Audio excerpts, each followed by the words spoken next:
Time now for sports on 104.7 The Cave. Here's Ned Reynolds.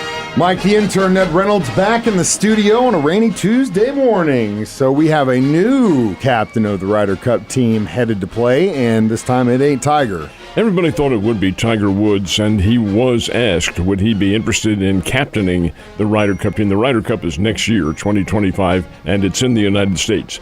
But he politely said no, he has other duties to take care of, and that's just for now. He probably will be somewhere along the line. So the new captain is Keegan Bradley, who is a veteran of the PGA Tour and twice a Ryder Cup player.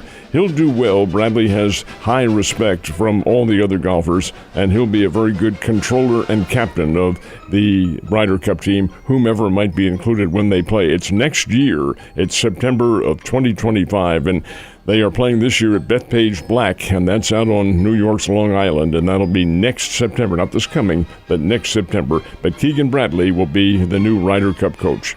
Congratulations to him, and it sucks Tiger can't go along, but I kind of understand where his head's at the same time. Can't continue that ride forever. What happened in Team USA's basketball scrimmage yesterday? How'd they look? The USA men's team, they played the select team. The select team are mostly borderline pros and one college kid, and they were about to be a college kid, and he was nothing short of outstanding, a 17-year-older named Cooper Flagg. Anyway, the Olympic team won 74-73. Now, this was a scrimmage, and in scrimmage, you don't keep accurate counts of scoring and the totals because that's not really included. It's getting your game together, but still, 74-73 is about where the score was. And the top prep player from the nation is a kid from Montverde who's headed for Duke, and his name is Cooper Flagg. He's 17 years old, he's 6'9", and boy, did he ever make a name for himself. He scored probably around 17 points. Again, the totals aren't accurate because it is a scrimmage, but the fact of the matter remains he was nothing short of outstanding and gave the Olympic team an eye-opener. Well, the U.S. Olympic team plays a game, and this won't, well, it'll be a scrimmage, I guess, but it's a practice game tomorrow night against Canada, and they play in Las Vegas, and the Canadian team is very, very good. It's 11 NBA players on the team.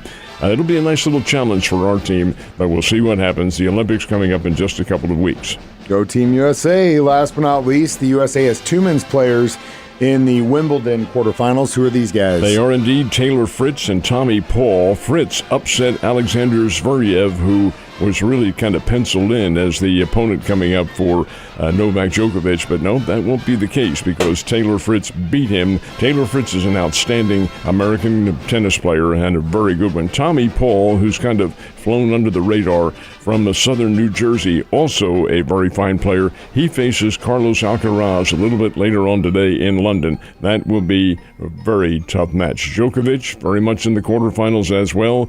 Wimbledon coming down to the championship level, which will be this weekend. Who does Ned like in the men? Djokovic. Yeah, and the women. The women, I tell you what, it's such an interesting matchup, but I like the young lady from the University of Texas, Lulu Sun. She is not an American. She represents New Zealand, but she's All-America at Texas. She played her tennis there. She is a very good and strong player. So we'll see what happens. The Cardinals, they still hot right now? They are indeed.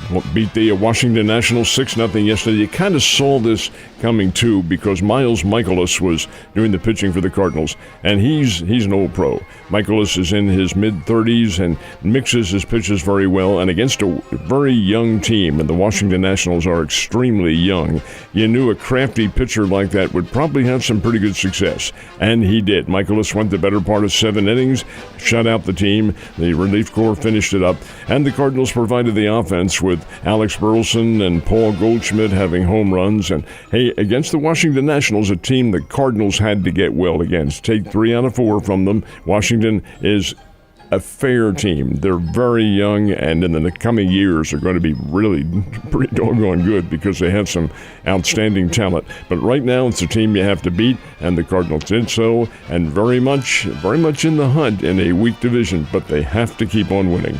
Speaking of the Cardinals, it looks like the Kansas City Royals are going to be facing off with those guys in the I-70 series this week. They play tonight, as a matter of fact. That's weather permitting, and I looked at the map here a while ago, and it looks like that system may still be up in St. Louis by game time. Maybe not. Maybe it'll put the Jets on and get out of there quickly.